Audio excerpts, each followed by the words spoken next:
All right.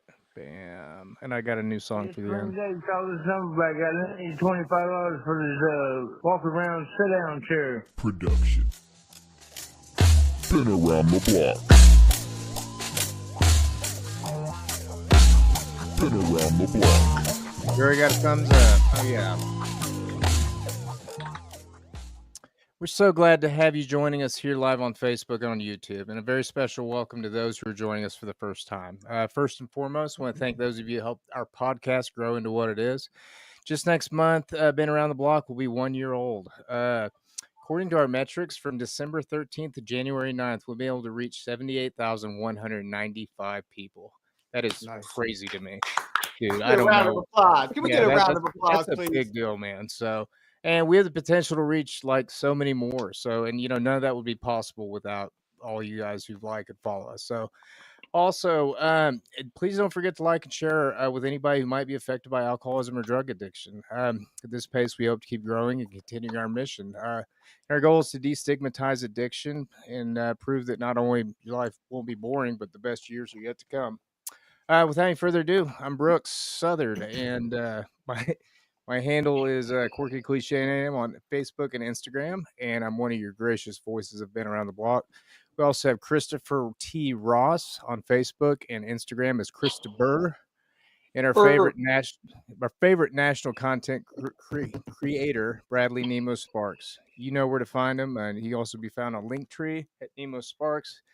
And coming soon, nemosparks.com. And of course, our guest for episode 37, our good friend broadcasting all the way from Elizabethtown, Kentucky, Rodney Rowe.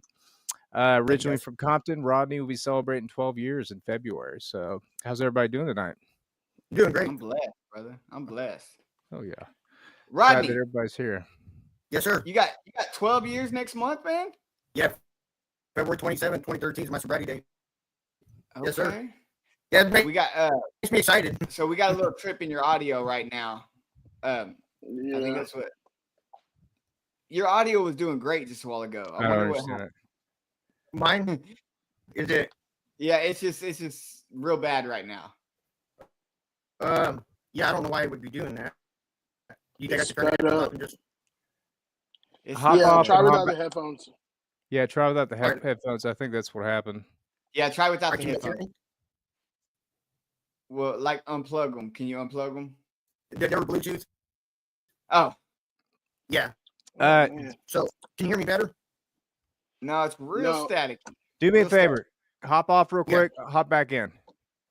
Okay, 1 second. Make this work. Yeah, because it was working perfectly off stage. It's yeah. Hold on 1 second.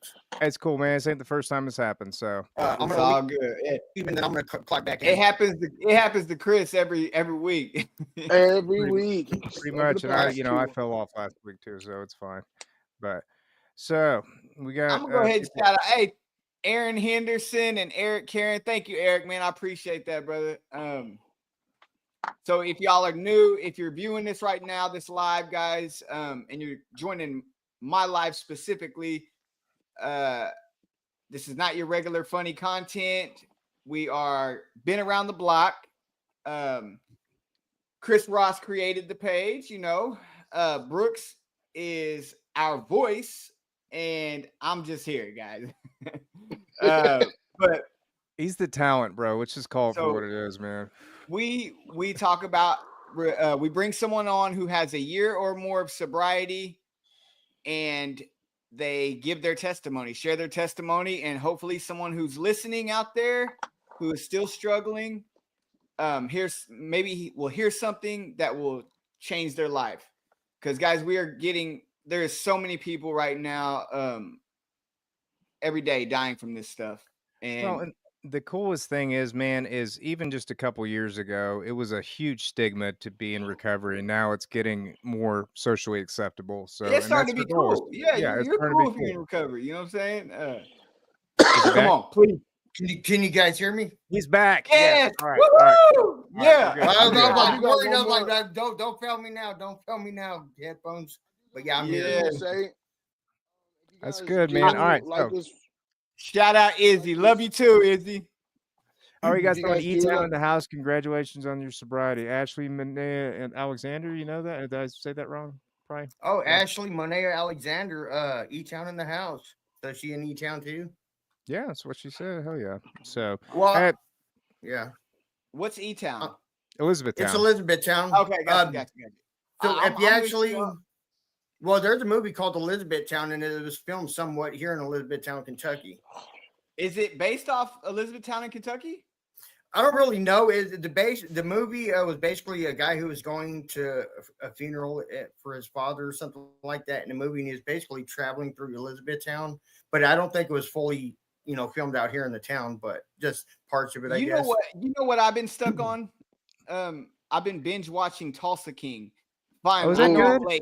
I know I'm late, guys. I I haven't watched know. it. You're I've not late. watched it yet. No, I've not watched it yet. It's I extremely like it because good. that's where I'm from, bro. So I like It that. is so good, man. It is so good. Shout out Will Lusky, Faith Show, E-Town in the View. Also, okay, we got a lot of E-Towns in the house. Well, I did invite a lot of people, so they might have shared the link, and then so I was Okay, trying to get y'all more followers as well. So That's good good. deal, good deal, man. The more the merrier. Well, So if you on guys do, you guys can also follow us on Spotify and Apple Podcasts. We're actually on all the streaming platforms too. Are we on Pandora though? I don't think Who anybody's on uses Pandora. My brother. I think we do use Pandora. I think we do have Pandora actually. I don't think. Do I we think have, I did do we have get. CDs? Do we have CDs printed up? Yeah, do we have CDs? I mean, we got old 8-track tapes. You can get I only copies got of it on. I mean, bootlegs of it. Okay, guys. So we are here with Rodney Rowe. He is from E-Town. If y'all don't know what that is Elizabethtown, Kentucky. Now, Rodney, originally you are from Compton, correct? CD Compton. yes, sir. Okay. Yes, sir. All Yeah. right. We got someone from the Bay Area, Gina hell yeah. Martinez. That's what's up. Now, Rodney Rowe is going to be celebrating 12 years sober next month, and he has blessed us with his presence tonight to come and tell his testimony. And you also, I want you to be a little more. You made this, or you elaborated that you are sober. Yeah, I'm 110% sober. No Suboxone ever. No Subutex. No weed. No pills. Whether No prescribed energy or drinks, not. right? No energy drinks. Yeah, Nothing. I It's love just it, bro. I love it. 110% so sober. And people just like Yeah. you, Nemo, people were like, "Are you sure it's no energy drinks or nothing?" I said, "No, 110% nothing." That's crazy, Even if the man. doctors prescribed me something, I would not take it. And that's just for me, myself, and I don't suggest people do this and don't do that. It's your own story, and Right. you do whatever's going to help you make it, and to not put another drink or drug in you. So, I'm because you elaborated that because when we asked you to, when you asked if you could come on, one of our questions was, well, you have to have a year or more sober, and also, we do not promote Matt on our podcast, and some people don't like that, but it's because of personal experiences with all of us, and we all have. Yeah. We all have the same belief when it comes to stuff like Suboxone, being that I just don't think it should be. I mean, it's okay if you're using it to detox off, heroin, fentanyl, oxycodone. I just don't think it should be traded one drug for another. Well, and when we talked to the clinical director at Country Road, he said the same thing. It's like it's good for an initial taper, but the multiple year prescribing by doctor, it's again, we're not doctors or anything, but we all feel the same about that, Well, you think about it, it's not a long-term solution. And with our already addictive nature, you're putting this other thing on us, and it's saying, hey, my dad's been on methadone for years, and he will most likely never get off of it. Yeah, and now instead of doing his drug of choice, now he's stuck on something else. And it's like, we're actually trying to find a solution. The solution is not having a crutch. Our crutch is a program of Alcoholics Anonymous, whatever it is. But it's just something I chose not to do, and I still stick with that. So, and I can totally relate. My mother was on methadone until the day she died. She died in a car wreck, and that was caused by a seizure. And I do believe that she was having seizures there towards the end of her life due to the long-term methadone use. And there's nothing anybody can tell me that will make me think otherwise. That being said, I do not judge anyone who is on stuff like Suboxone, methadone. I think once they get closer to their higher power, once they get closer to God, he's going to do the convicting. You know what I'm saying? Yeah. Like, he's going to be the one to be like, man, you've been on this stuff for 10 years. You know, are you really living? Are you living your full life, your full potential? You know, it's so honestly scary. I mean, if for me thinking to have lived that long, it is scary, man. You know, and I get messages all the time from people that are like, look, man, I've been on this shit for 10, 12, 15 years, and I'm tired of it. I hate it. And a lot of people are embarrassed that they're on it. You know, that's why I don't bash anybody that's on it, because I honestly, my heart goes out to them, because I've been that man that has been strung out on, you know, I could not wait to get my next dose. Yeah. Could not wait. yeah. My whole life revolved around my next dose. And it just goes hand in hand with addiction. Yeah. So, well, I remember the methadone clinic mornings, getting up at 5 a.m., stand in line, get your money, get your box, all that stuff. It's just get there at 4. Hey, get there at 4 a.m. Yeah. You So try you to be go the to first work one in and and out. function. Yeah. And then I'm nodding out to ESPN. By the It's time I oddly get specific. home. It was oddly specific, but yeah, it's similar. It's not Scooby Doo and shit myself, but you know. So Rodney, let's jump into it, man. Let's start with your story. You'd kind of told me off in the powder room, green room, whatever you guys want to call it. We need to come up with a better name, but that your addiction story didn't start like as early as some of ours, because like all of us, I think our addiction story started, 14, 15, somewhere in there, 13. So let's just hop into it, man. So I want to hear your story. Okay, definitely. My name is Rodney. I'm an alcoholic. My sobriety date is February 27, 2013. This morning, I did make a deep and personal commitment to stay clean and sober just for today. I was born in Torrance, California, August 22nd, 1978. I was born to my mom. Her name was Bertha. Leo. My dad, me and my dad have the same name. Yes, sir. We the best. Me and my dad, we have the same name. They were together up until I think I was 1.5 years old. We lived in the projects called Harbor Hills, which is below Palos Verdes in Los Angeles County. It's really weird because the projects right here and directly across the street was the rich neighborhood. So you can imagine what happened there. People would run across the street and back to the project. Cops ain't going in there.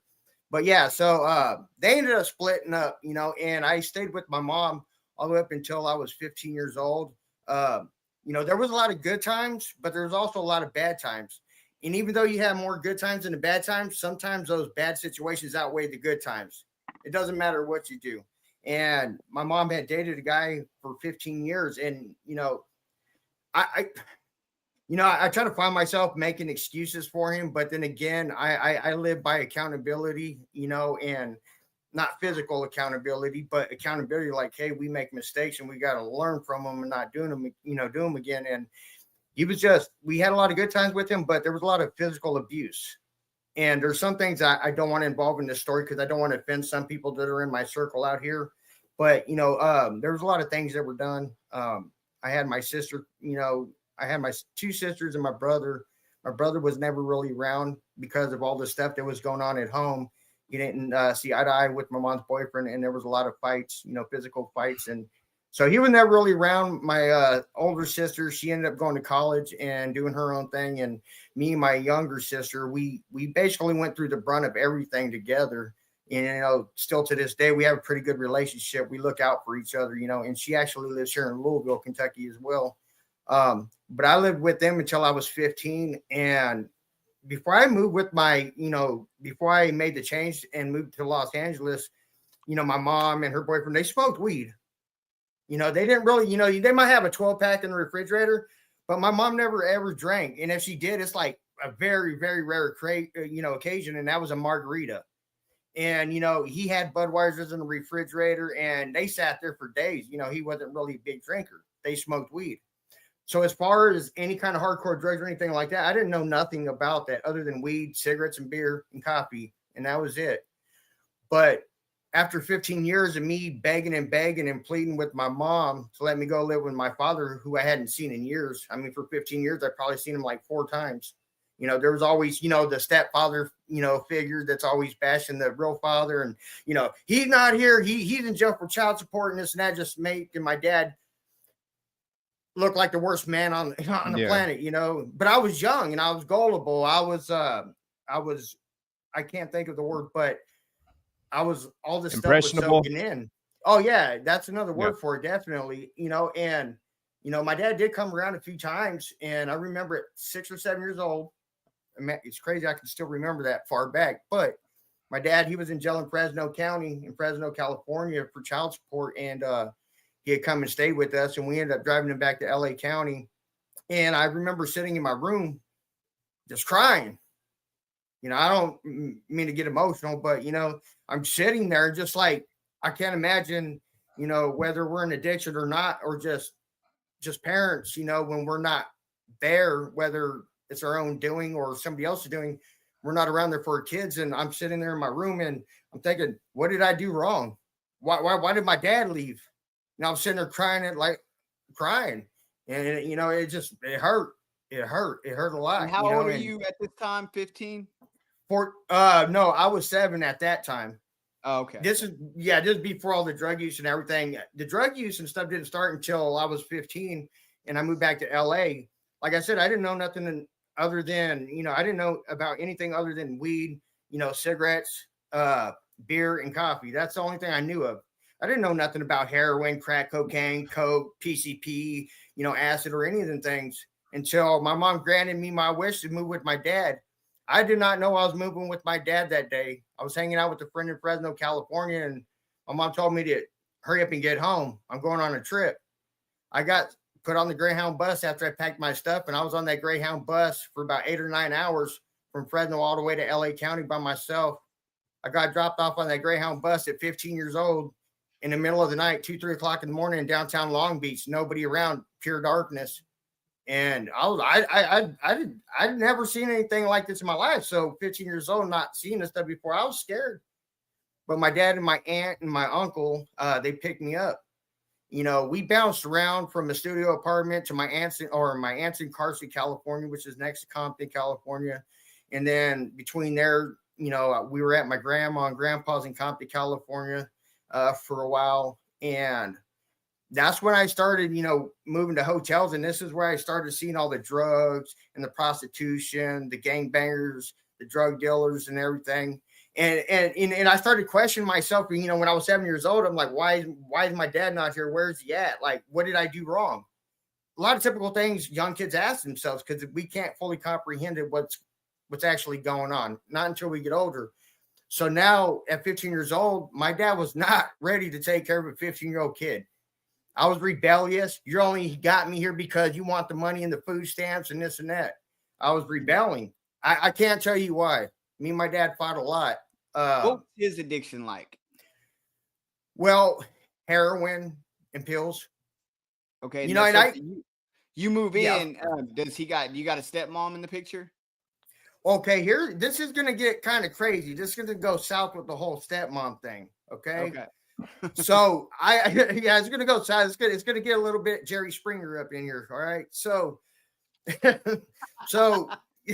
just being real with you guys so you ain't caught off guard. But, the thing was, my dad was gone all the time. We didn't have food in the refrigerator. We didn't have none of that stuff. So, what happened was I'm like, oh, my God, my dad's always gone. I'm hungry, and I'm having homeless people buy me meals so I could eat. And I didn't know until I got older that my dad had an addiction issues as well. But that wasn't until years later. I was like, man, my dad was on dope too. He had his own thing. He's out there hustling, trying to get his fix so he wasn't sick.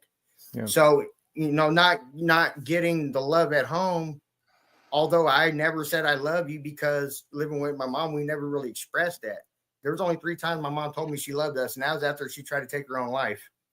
So the word I love you was surrounded by negativity, so it was hard for me to express that or to say that. So it was really hard. And my dad was always saying, I love you, son. I love you, son. And I didn't, and I still have issues with it today, and I started seeing all this stuff. And finally, my dad made a decision to move to Alta Mesa, Arizona to help my aunt who was really sick from diabetes. She passed away maybe 6 months to a year after we moved out. And I went back to the same thing. I went back to the streets, started hanging out with a lot of Southsiders, a lot of gangbangers, a lot of Hispanic gangbangers, drinking it up. I'm white, so I had to fight a lot more. I had to fight a lot more than others because I had to prove my name. I'm a white boy in a Hispanic neighborhood. I had to do my thing, and I was accepted. getting high, smoking weed, drinking beer, popping acid, and all this stuff. And then it just started progressing. With that addiction came crimes. As a juvenile, I was arrested for strong armed robbery, stolen cars, vehicle thefts, shoplifting, disorderly conducts, just a lot of different things, Of course, my dad tried to talk to me and say, son, you need to stop doing this and doing that. But he was still in active addiction. And like us, we get offensive, like, oh, how are you going to tell me to stop? And you're doing the same thing. I'm not listening to you, and do I wish I would have listened to my family back then, whether they were in active addiction or not? Yeah. But at the same time, I don't regret it because I probably enjoy life more today than I would have possibly if I would have stayed on the straight and narrow. It gives me a better outlook on how my life is and how things could go south really quick. So, I'm grateful for it. But I think I was about 16, 17. My dad started dating my ex-girlfriend who was 18, 19 years old. Oh, wow. Yeah, that's the Jerry Springer step I was talking about. Yeah. Well, it was crazy because we dated and I ended up breaking up with her because she followed me everywhere I went. And it was just not to be disrespectful to her, or her name, but it was like a dog on a leash, no matter where I went, she wanted to follow along and I just didn't want that, so we broke up. And my dad, an addict like us, saying, I just want to help her and this and that, trying to save the world. And they got together and they had my little baby brother, which in the beginning I denied it because I didn't like her, and, she would always try to call me her mom. She always tried to get me to call her my stepmom. Wait. So your dad had a kid with your ex-girlfriend? Yes. Wow. Okay. And yeah. How old are you at this time? 19? When they got together, I was I think 16. Okay. But she was a few years older than me. She was of age. She was 18, 19 years old. And of course, she was quite a bit older, and they started dating. And then they had my brother. They had him when I was 18. And when what happened was during their dating time, because they're no longer together, they split up years ago. I haven't talked to my brother since I was 18. That's 29 years, almost 29 years now. But I ended up getting in trouble out there in Arizona. And when I was 17, I was doing acid. I was doing all kinds of stuff. And, I ended up getting in trouble and they put me in a diversion program. In that diversion program, I had a guy that would come over every Saturday. And I swear to God, this white man had the reddest white hair I've ever seen in my life. That's the only thing I could remember him by was his red hair. And he told me, he said, man, what are you going to do with your life? I said, I don't know. I want to join the Marines. He said, okay. So we're going to go down here to the Marine recruiting office out here in Phoenix, Arizona. We're going to try to enlist you. I said, sure, why not? My uncle did that and I respected my uncle, and I wanted to do it. So he took me down there and he told me, the recruiting officer told me, he says, when you turn 18, as long as you got a high school diploma or a GED and 22 college credit hours, which is what was needed back then, we'll sign you up and see if we could get you into the Marines. And not even a month after I turned 18, I got arrested as an adult in downtown Phoenix for armed robbery and assault. And yeah, that was pretty much the end of my dream of becoming a United States Marine. And then that kind of trickled down. I started. So wait, what year was that? My question is, so I didn't have to have any college credits to get into the Army. Is that just a different criteria for the Marines, or were you just trying to have a rank when you went in? No, I was just going in there for a general sign up. I wasn't looking for anything specific, or in particular. It was just, hey, I want to sign up for the Marines. And this was back in 1996 because I was a few months away from turning 18. So this was in 96, probably around June of 1996, I believe, somewhere in that area. So I got arrested for the armed robbery and, and I got out and I wasn't even a full blown alcoholic yet. I had dabbled in dope. How long did they give you for that? Okay, so here's a crazy thing. So they ended up giving me I went to jail for 12 days when I initially got arrested for the charge. I was in jail for 12 days, got out, went to court for 3 months. I was sentenced to 6 months in Tent City in Arizona, where you live in the county jail and you're out in tents. I've heard of that. Maricopa County. Yeah, I was there for, well, they sentenced me to 6 months in Tent City, and I got to Tent City December 16th of 1996. I was there for about 2.5 months, and I wouldn't go to work, so they threw me in lockdown, and I finished the last 3.5 months in lockdown.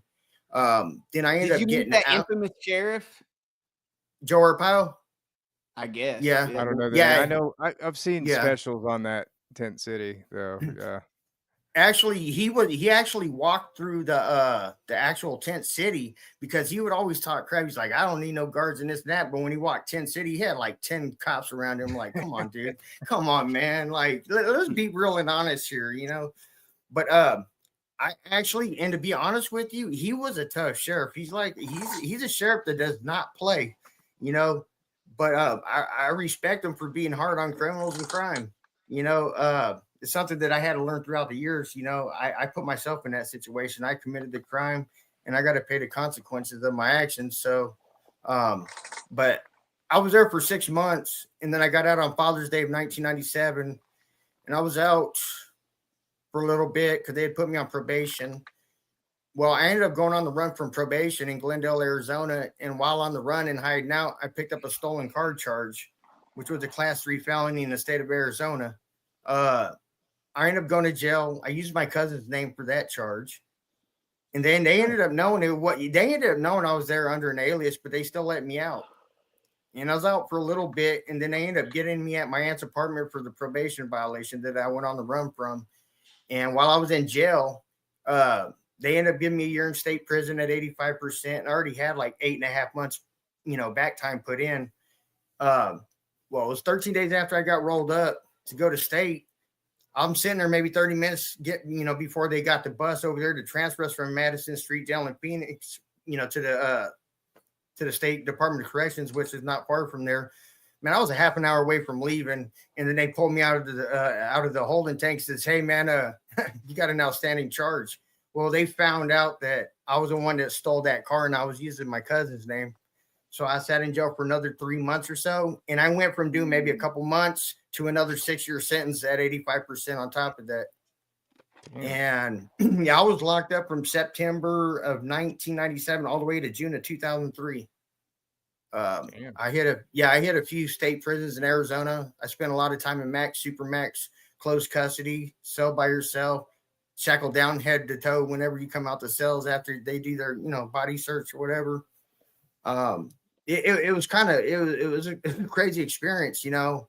When I finally got done with all that stuff, you know, I got out, you know, thank God I had an old cellie. His family helped me get into a homeless mission in Phoenix. This is where the alcoholism picked up, guys. This is where it got really fast. How old are you? How old are you right here? Right. Or when I started that? Yeah, when you got released from prison finally like and 03. went to the homeless. I think I was about 23 or so, somewhere around there. Okay. Yeah, so about at 23, you know, I got released from the jail, and I only had my, you know, my prison blues on, a pair of flip-flops, a bag of photos and letters, and that was it. You know, I go to this homeless mission in Phoenix, and you know, this homeless mission, we would go door to door and ask for donations, you know, cash donations, but we were legally able to do it because we had license and, you know, tax IRS numbers and stuff. And here's the thing, though, everybody in that house was on some form of dope. Like everybody was smoking crack, meth, heroin, drinking. And like at that time, I didn't have that alcoholism in full force. Like I would drink a beer here and there and I was good. But it became an everyday thing. Hey, we're not going to work today. We want you to stay back. We're going to go hit the bars. We're going to do a 2 to 2 thing. And I'm like, well, what's a 2 to 2 thing? So yeah, we get there at 2 p.m. and we don't leave till 2 a.m. We stay there the whole time, 12 hours. So that's what we did. And I was there for a little bit. And then, you know, the owner of the program there, he ended up opening a house up in Hollywood, California, right there off of Santa Monica and Wilton. And I'm like, shoot, I'll go back because I'm from LA County, man. I'll go back and see my family, my pops and everything else. So I ended up going to Hollywood and it continued to drink and everything else. And, you know, there was a few times where I left the house and stayed with my dad. And then I would go back and forth from Hollywood to Wilmington and stuff like that. But I ended up meeting a girl, and she's the reason why I came to Kentucky. She had family out here. You know, that's how I made my way here. I I ended up meeting her, and we ended up both leaving the house in Hollywood, and we got a hotel room.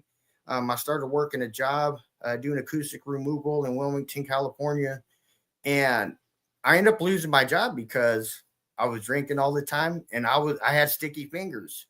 I was stealing out of people's houses when we were doing jobs. Just addict behavior. No excuses, but addict behavior. I was stealing iPods out of their houses when they first came out, doing all these things, and I lost my job. And for the longest time, I didn't know I suffered from severe depression. And when I lost my job, I had a lot of time to just sit there and think and be able to drink. And that became an everyday thing. And next thing you know, I couldn't put it down. When I didn't have the beer, when I didn't have the alcohol to calm me down. Now, is this new girl drinking with you at this time? No, she was smoking weed. Okay. She wasn't a drinker. She smoked weed, and I did as well. How did she put up with your, drinking nonstop?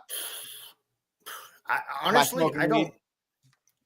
Yeah, and here's the thing, and I'm going to be honest with you because this is a program about being honest, right? Yeah. I think she was in fear for her safety, her life, because I was involved with a lot of people, and she was afraid to leave. And she had every right to be. My mind was not right. I was a Southsider. I had a lot of connections with people, no matter where she went. And, and I think she was in fear for her life. I was abusive. I was a no good piece of shit, And here's the thing that I had to realize, and I did make amends with her a few years back, and she accepted it, and we're still friends today, and we talk every so often. But, the thing is that, like, I could be the craziest dude out there and fight anybody, not care, was not scared. And I could do all these bad things to people. Like, yeah, I'm going to protect my wife. I'm going to protect my girlfriend. I ain't going to let nobody touch her. But then, like, I could protect her from all these people, but I was her worst enemy. She had to come home to me.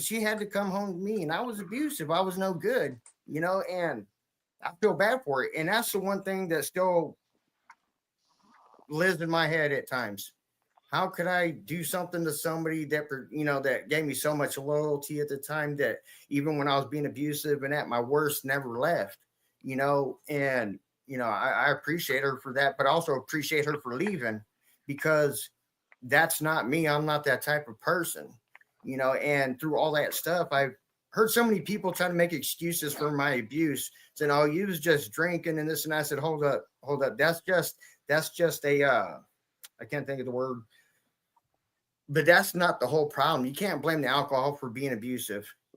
There might be some underlying issues, but the alcohol doesn't tell me, hey, go hit this person, go abuse your wife, go abuse your girlfriend, go abuse your family, or some random person on the street. Yeah, that's just a symptom. That's your what alcohol was the solution to your problem. Your problem lied much deeper. Oh yeah. There was a lot of mental issues, and I didn't learn that till years down the road. When we came here to Kentucky, this is my second time here. The first time I was here, I was only here 4 to 6 months, and it didn't work out because I was still an active alcoholic, and I was still off the hook, off the chain. And we went back, and then we decided to come back. And both times we came here, it was a dry county, and I thought I was safe. I'd be able to drink, but to a limit, because they didn't have no liquor stores or nothing, but they had restaurants, here in Elizabethtown, Kentucky. But then maybe 6 months to a year after I came out here this last time, they passed a law to where they could open liquor stores and all this stuff. And it's like, part of me's like, hell yeah, man, I don't got to pay nobody for no gas. That's more money for beer, and things like that. But then the other part of me was like trying to be honest with myself. And it's like, man, here we go again. Here we go again. I'm going to go on another long journey. And I did. And, I went to jail I think I went to jail here 13 times, Hardin County Detention Center, which they call it the Hardin County Hilton here. It's no Hilton, I'll tell you that. But, eventually they were like, look, you're either going to serve 6 months in jail or you're going to get some help. And I was with Hardin County Drug Court. And here's the thing. I didn't want the help. I did not want the help, but I also didn't want to sit in jail for 6 months. Yeah. So I'm like, you know what? I'm going to go over here. I'm going to do this. I'm going to fly under the radar, and I'm going to do whatever I can. Well, man, Hardin County Drug Court, they held me to the full extent of accountability that they possibly could without throwing me in jail. And I'm telling you, I hated it. I was in drug court for 2.5 years. I was in a sober living program here for about a year, between 3 different trips there. I did complete the first 6 months, but, it was hard. It was hard. And I even made it harder on myself because I was a knucklehead. I didn't want to listen to nobody.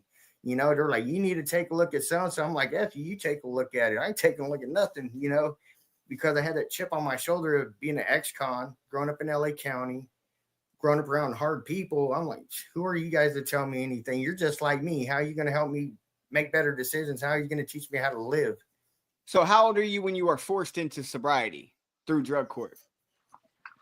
I think it was around 33.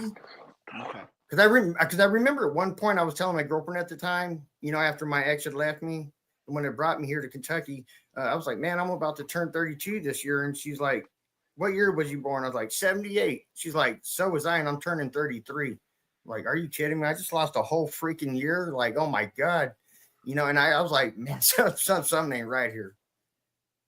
But yeah, but I was there in drug court for 2.5 years, and I used to hate it so bad. I did not want to be there. And there were so many times that I didn't want to face accountability. I didn't want to do anything to better myself. I didn't want to have to take the necessary steps. And, but I had nowhere else to go other than LA County. And I knew if I went back to LA County, I'd probably end up dead or back in prison due to my prior lifestyle before leaving. I was a dead man walking 2 different ways, so I was like, you know what? If I go back to LA County, I'll probably die or get locked up in prison for the rest of my life. I could do that, or I could stay in Hardin County and stay in drug court and do my best because they're going to make sure I have a roof over my head. They're going to make sure I eat, and I'm going to have a ride to work. That's the way I looked at it. And my whole first year of recovery time, I did it out of spite. I am not going to lie. I did it out of spite. I did it because I didn't want people to be right. I said, I will be damned if you're right about me relapsing, not making it, being a bum, whatever you want to call me. I said, you know what? I'm going to do it out of spite. But, right before completing drug court, it's like, I'm about to complete this stuff. And I was happy. But then at the end of the day, when it was getting ready, for me to clock out of drug court, man, I started crying like a little girl. What am I going to do? I ain't got nobody holding my hand. I ain't got nobody to tell me what to do. Nobody to hold me accountable. All this stuff. Man, I was crying in meetings and everything else, man. Like, man, I don't know what to do. I'm lost. I need these people.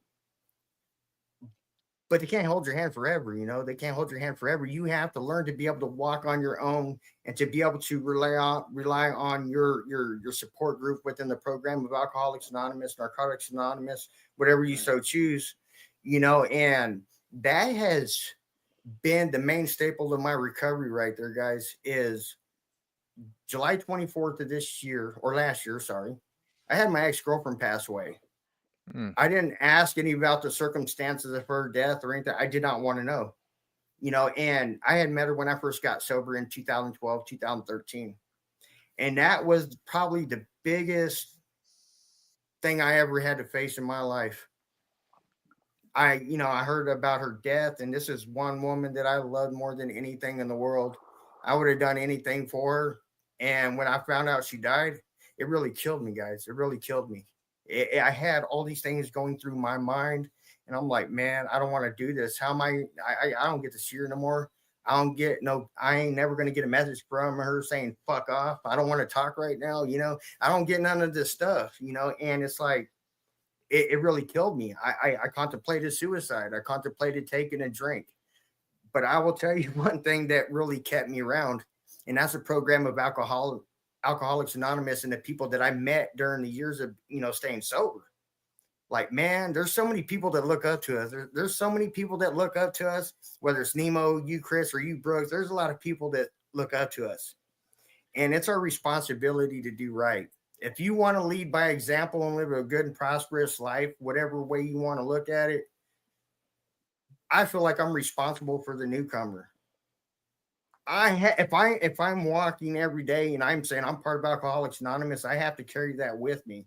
If I tell you I'm a Christian, I gotta live that, right?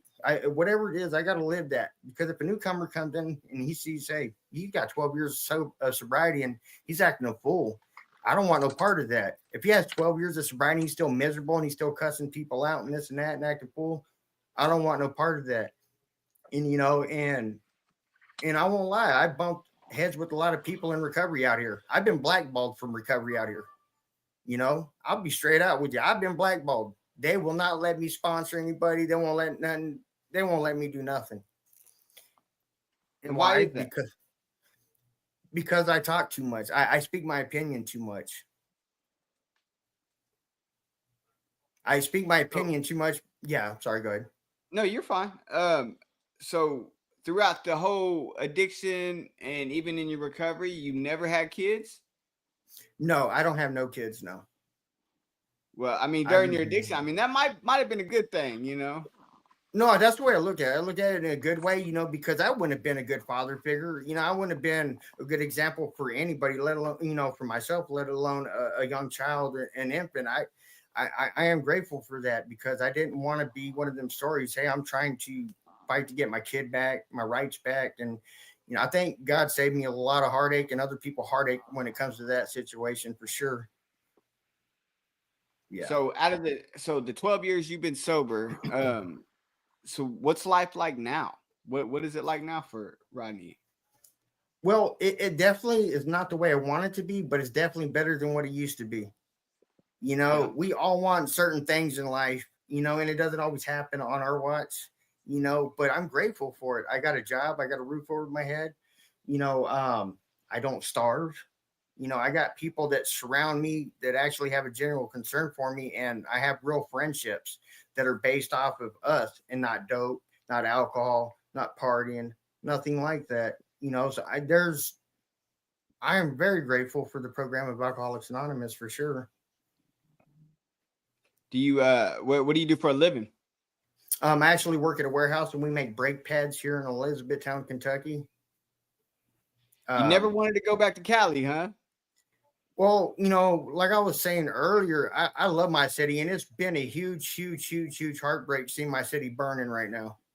I still got family out there right now and they're like within striking distance. They're like on the other side of the mountain of Hollywood, you know, and I miss my city. I miss Redondo Beach. I miss Hollywood. You know, I miss California. That's where I grew up for 20 to 25 years.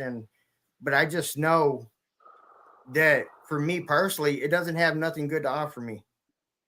Yeah. You know, there's just too much negativity for me. I know too many people, whether it's on the good side or the bad side. I think I would probably be setting myself up for failure if I was to return there, even just to visit. That could mean life and death for me.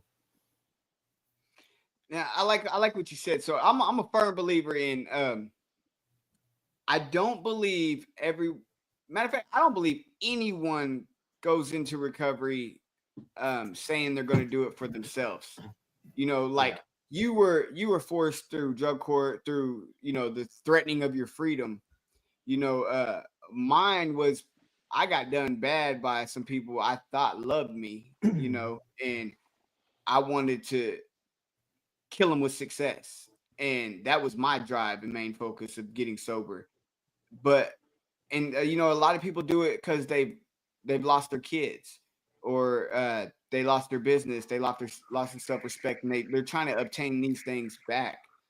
And I believe once they get into the rooms, or, you know, whatever they choose to how they get sober, they come to find out that you can only do it for yourself first. You have to put yourself first. Otherwise, you know, the other people around you, they're not going to have you, because, you know, that addiction will take you back. You will fall right back into it. I've seen it countless times. Oh, yeah. And so my question after saying all that is, when you were forced into it through drug court, about how many years in to your sobriety did you say, you know what, I really want to do this for me. I don't want to just do it for the courts? Or honestly, I will tell you, when, you know, they talk about the sudden and profound moment. You guys heard of that saying in the program? Oh, yeah. Okay. Sudden and profound moment. So I feel like, you know, because I thought about this over the years, you know, what was my sudden and profound moment that it clicked and said, man, I really want to do this. So for the years that I was in there, I always heard you could only keep it by giving it away. And I didn't really understand what that meant. Well, while I was in drug court, I didn't relapse, but they were like, hey, you know, violated your conditions, but we don't want to throw you in jail because you didn't relapse. So they ended up sending me to a program out in Bowling Green, Kentucky, and I was there for about 3 weeks. And as I was sitting there in class, you know, with other people, some had been to rehab a few times, and there was a few people that never been to rehab, didn't know what to expect, didn't know what to do. They were like some of us who felt like the stupid kid at the back of the class, and we don't want to raise our hand because we're going to feel stupid, right? Well, there was quite a few people like that. And my thing is I saw it whenever we was going through the big book, doing class assignments or not, you know, I seen these people were stuck. And so instead of letting them sit there and sink, you know, because I had, you know, decent amount of time in the programs, I walked up to them and I says, hey, you know, are you stuck somewhere? Do you not understand something? They're like, well, I don't understand this. I don't understand that. And I said, well, I can give you what my view on it is, and this and that. And, you know, this is how you do this. And when I was able to do that, these people's face lit up. These people's face lit up, man. And they were like, oh my God, I've been stuck on this for 2 hours, man. He just explained it to me. And now I'm not stuck. Thank you. And that right there is when I got the saying, you can only keep it by giving it away. By helping people, it was helping them. And not only that, and in return, they were helping me. And that gave me that the thought that, hey, man, this is what I'm supposed to be doing. And that's what really, I think, clicked in me when I did that made me want to stay sober. Like I could actually help people and to, you know, to be successful at some degree, you know, whether it's recovery or not. And for me, that's when it clicked for me. And it's the beautiful thing, you know, I think I think we learn in life that that's every one of our purpose is to be a servant to others, you know, and it's just because of our experience with addiction, we, you know, help other addicts and alcoholics. But I believe that is the most important thing for us to everyone. I think that's everyone's purpose, you know, and sadly, most people don't find that out. Oh yeah, definitely. You know, service work, and that's something that's big to me, whether it's in the program or not. If it's somebody in the store that needs help, it's just helping somebody. You know, be something positive in life. You know, and you know, like I said, when I was in that rehab center in Bowling Green, Kentucky, and I seen these people's faces light up, and they were more productive in the classes. They were ready to jump in and doing things that they normally would not do, that they have never done. They were ready to be involved in that situation. And I don't take credit for none of that stuff. You know, I was just doing what the program asked of me to do. And plus, I wanted to be a good person. I wanted to feel good, you know, helping somebody else out, you know, and that gave me a lot of joy. And I'm sure it gave them a lot of joy as well, you know. But I'm really big on service work and helping people. And I, you know, sometimes help people that kind of ran over me, but it's a learning experience, you know, and you know, I just learned through, you know, through trials and tribulations of making those types of decisions, I guess. So, Go ahead, Brooks. I was gonna say, so the main thing, like I'd already asked you your question. We're getting kind of close on time. Have you Okay. thought of your answer for the question? And I just want to do a little disclaimer for everybody. Even though he mentioned Alcoholics Anonymous, been around the block is not associated with Narcotics Anonymous, Alcoholics Anonymous, Cocaine Anonymous, Gamblers Anonymous, anything like that. Just want to make that clear to everybody. So we're not trying to be the face of any program. Our main goal is to be getting recovery, even if it's through Jesus, through whatever works for you, but to again destigmatize recovery. So I just want to say that. But then what was the question? It looks like, what is your greatest asset? What would you say is your greatest asset, Rodney? My greatest asset, and I had an answer for this earlier, but I think it's kind of, you know, it's kind of changed. You know, my greatest asset Well, how about is this? to, How about this? How about this? What was your greatest asset when you first got sober? What's your greatest asset now? That's well, good. when I like first that. got, yeah, you know, Yeah. I like that too. My greatest asset when I first started recovery, I think is my willingness Okay. to do something different. Although I wasn't ready, I somewhat had an open mind to listen to other people to try to Okay. better my situation.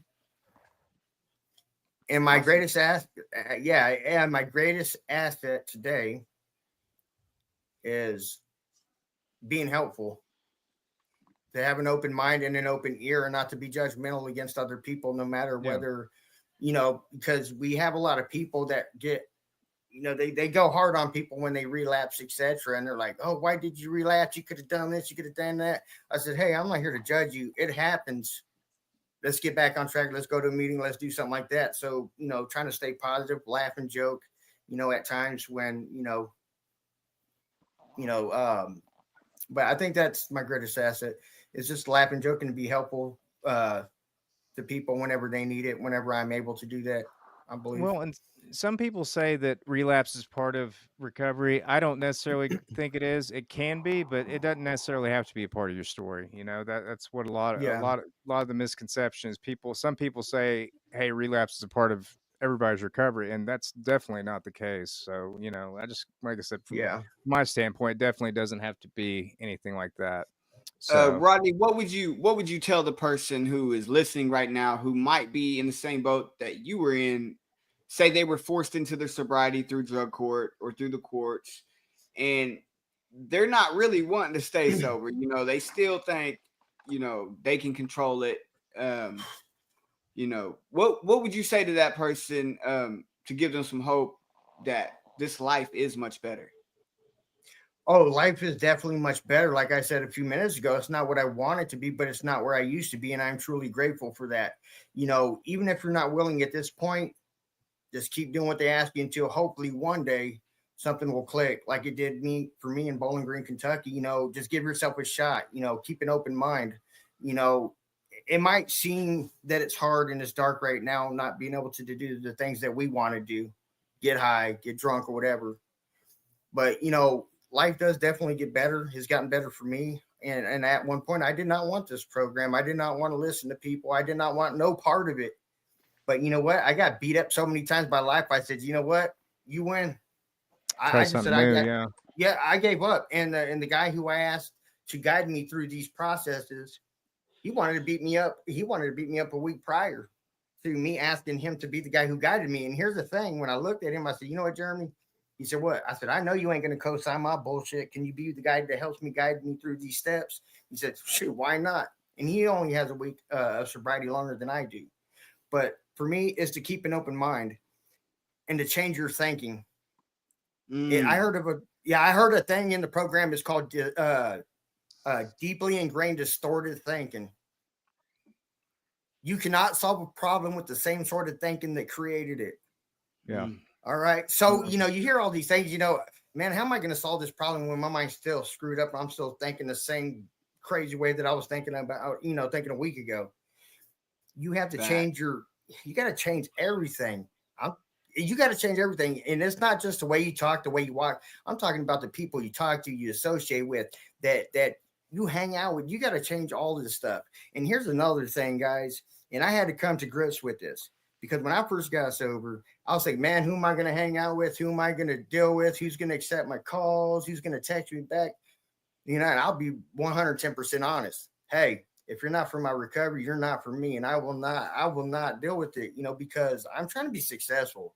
And if you're going to keep me in the same situation that I'm trying to get out of, I can't do it. And if they're not going to help push me when I'm down and push me towards recovery or whatever the case may be, I won't do it. I won't do it. I will not sacrifice it anymore, and that's one thing I had to come to terms with.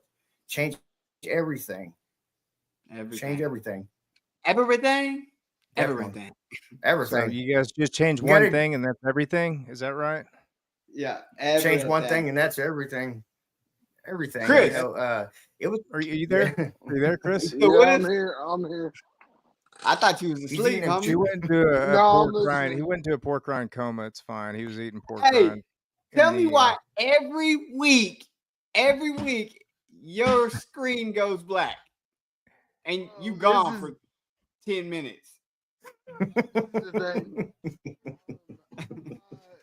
I didn't update my iPad, so whenever I don't update my iPad, it does some weird shit. So the week before it was charging it. This week it's not an update. No, the week before it did work. Last week it worked the entire time. You still did it? Yeah. Okay. Cool. You're the one that got kicked out last week. Yeah, you guys kicked me out. I know. Cool. Yeah, he was gone for like 10 minutes. I was like, where did he go? Did he just leave? He does that. It's become like normal. I Yeah. see him disappear, and I'm like, You're over here like this. Yeah, that's right now. Yeah, Chris is So- brooding sometimes, so he just in silent protest leaves and then comes I back. gotta know, what was your question, Rodney, for the next guest? I think I wrote it. We wrote it down. Didn't we, Brooks? You gave it to me. So, and I was gonna say what we were just talking about is a good segue into it. It said, "What does service work mean to you?" So Ooh. that's a good Ooh. question. I think service So- work is a part of the program. You can't get away from that. And if you're trying to get away from that, you're not. For me personally, I don't. You got that's part of the program. I mean, service work is helping the newcomer. You know, that's very important and crucial for us. Brooks? So, service work to me, it looks different for everybody because I've had to ask myself this question just less than a year and a half ago because my service work doesn't look the same as some other people's. It doesn't always look like being a great speaker in front of people. It doesn't always look like these professional accomplishments that are involved in recovery. But my service work involves doing my own part, doing H&Is, doing like this podcast. I mean, I don't consider this service work, but I mean it involves helping people however I can. I still need to work on my traffic helping people, but whatever. I mean, I think that's everybody's thing. But other than that, man, yeah, that's what it looks like for me. And even if it's not somebody in recovery for me, I could still be a nice guy, and I could still be, even if somebody had like the worst day, maybe they can have a good memory to see me on the elevator and being pleasant, and asking them how they're doing or something like that. So That's good. I like that. Definitely. What Chris? about you, Nemo? or Nemo, whoever. I want to hear Chris. Yeah, let's go, So just Service remember, work- next week I went Angel. first, by the way. So next week I go Service- last. Service work to me looks like, like me. I don't know. I've done a lot of prison time and shit like that, and like I think even without the prison time, being homeless, I've been homeless before. I've been that person that didn't know anything about recovery. Whenever like even stuff as of like planting the seed, like someone reaches out to you and they ain't gotta exactly take to what you're putting out immediately. But like planting that seed and making sure that they know something about it, and let people know, and let other people know that there's a group of people out here that loves you, that loves you so much that you don't even know about yet. And it's possible. And once that seed was planted in my head, I just knew where I could go to receive what I needed. I mean, just put it that way. So service work to me, I think that's our problem is that we are selfish and self-centered at our core, at our nature. I think it's something that you can only reap the benefits from when you experience it. We could talk about service work all day long, but you don't truly know how much it helps you until you take that step of faith and do it, whatever that may look like to you. There's sometimes I don't want to answer people's phones for sober living and rehab, that are trying to get, I could be out with the family, and man, they're calling me on a Sunday, but picking up that phone and I start to talk to them.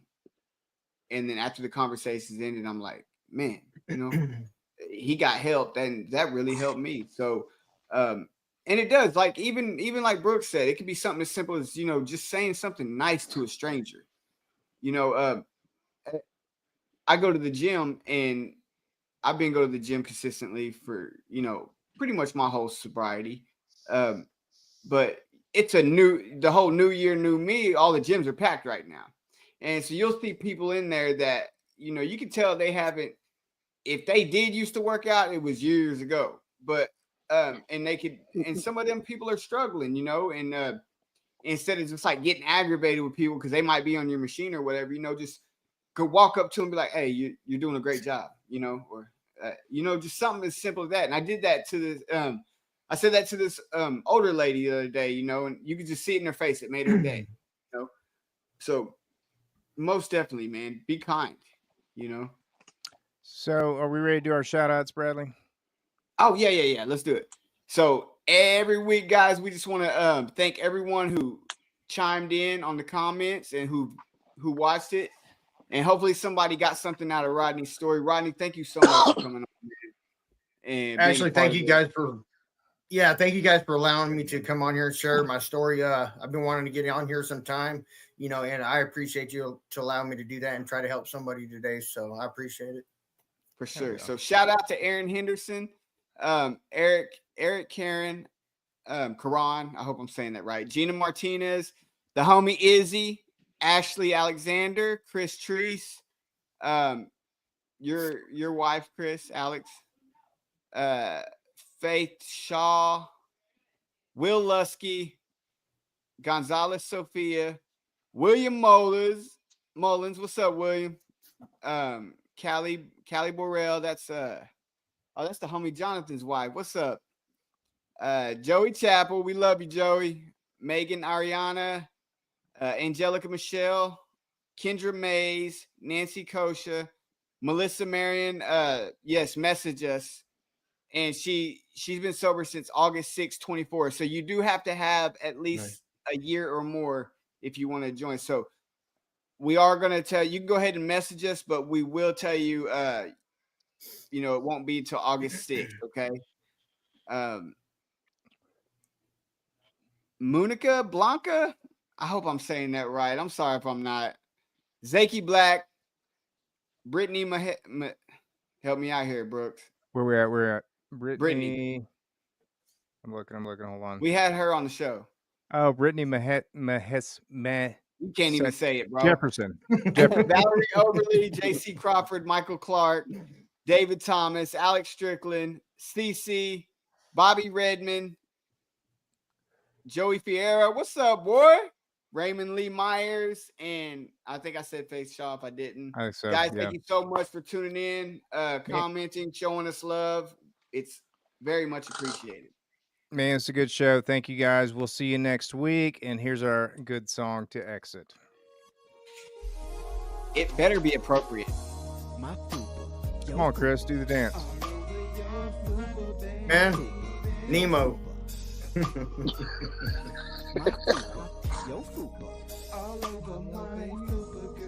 Yeah, that is not appropriate. Turn it up. Turn it up. Gotcha. Is any children watching? Please log out now. Too late. Parents, just answer the question.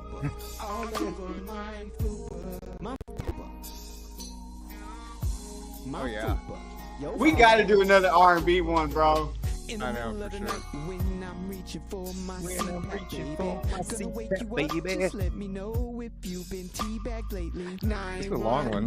Please don't call the cops on me. It was we didn't put no skit with this song. Oh, that's right, yeah. How would you like if I squeezed your butt? Super appropriate. That was one of our last comments. Joey said super appropriate. Hell yeah. Oopa. Can't think about nothing else but folding you up like a chalupa. Baby, it's so beautiful when we bring together both our fupa. My fupa all over your fupa, babe. You're welcome, CC. Thank you for tuning in. Thank you guys so much for tuning in. Thank you guys. Thank you. Much love. Thank you guys. So good. Hold on. I feel like it's going to be over in a second. Yeah.